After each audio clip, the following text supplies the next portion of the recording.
By popular demand, and I do mean very, very, very popular demand, Old Yeller.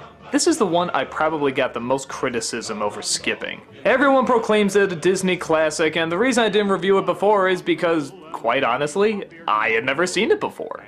The reason? Well, everybody ruined the ending for me. I won't give it away here, but let's just say if you know the ending, you kinda get the idea what kind of story it is, and even though I knew it was probably good, I kind of avoided it, saying to myself, I'd much rather see a film I don't know the ending to. But Disneycember, rightfully so, has forced me to finally look at this film that's beloved by so many, and yeah, it is really, really, really good. Honestly, it's among one of Disney's best. The reason being that a story like this can so easily be done wrong. It can so easily be made too corny. It can so easily get wrapped up in sappy music or overly sympathetic speeches, and especially being Disney, you would think that's what was gonna happen in this film. But it doesn't. It has a very nice, consistent tone. The story centers around a family whose father, played by Fess Parker, has to go away for 3 months on a cattle trail. He declares his son, played by Jeff York, to be the man of the house to run things and make sure the farm goes smoothly and all that good stuff. But he gets off to one heck of a bad start when a stray dog makes all sorts of trouble, scaring away the animals, eating up a bunch of the food, just being an all-around pain. But his younger brother says he really wants a dog, and the mother seems to kind of agree.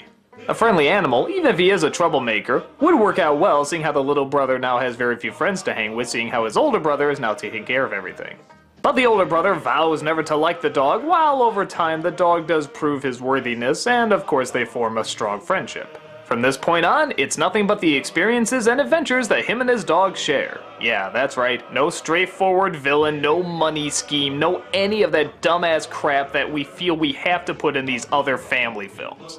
It's just the experience of a boy and his dog, and you know what? If it's done right, that's all you need. And this film clearly does it right. A lot of that centers on two things. One is our main actor. He does so well playing this kid who is constantly getting crapped on but still tries his best to pull things through.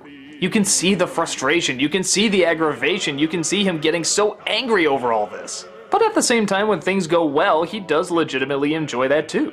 The whole film centers around when he's supposed to be tough and when he's supposed to be sympathetic. When is it time to fire the gun and when is it time to put the gun down? In this environment, those are not easy choices, and this actor does a wonderful job showing his struggle through it all. And speaking of environment, that's the other thing that is done so well in this film. The pacing, tone, and atmosphere plays a big part in why this movie is such a success.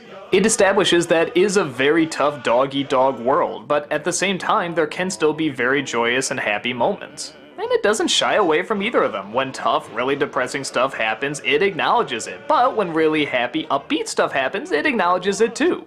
It never spends too much time with either one. It equals out so well to keep kids entertained, but at the same time, teach them about the sometimes very difficult world without them being afraid of it. When you get to the end message, which is so in your face it can't possibly be escaped, you really do find that the film, all the way from the beginning to the end, truly supported it. It's a coming-of-age story that showed, at least for the time it was made, the hardships of life and the joys of life. Again, in a G-rated Disney film. So the graphic stuff isn't too graphic, but once in a while that kinda makes it even more uncomfortable. When they're stitching up Old Yeller, isn't that just so much more uneasy when you don't see it being done? They really know how to get the point across even if they can't show everything. Plus, I didn't know Mike Fink was in this movie! Holy smokes, I totally would have seen this earlier if I knew that! Now, there is one problem I had with the film, even though it might be a side note to many, is how well are these animals being treated? I'm not talking about in the story, I mean like the actual making of the film. I don't usually think about that stuff too much, but I'm looking at a lot of this footage and I was kind of uncomfortable with some of it. I mean, the two dogs fighting, okay, that's just roughhousing, no biggie, but a dog going up against a bear?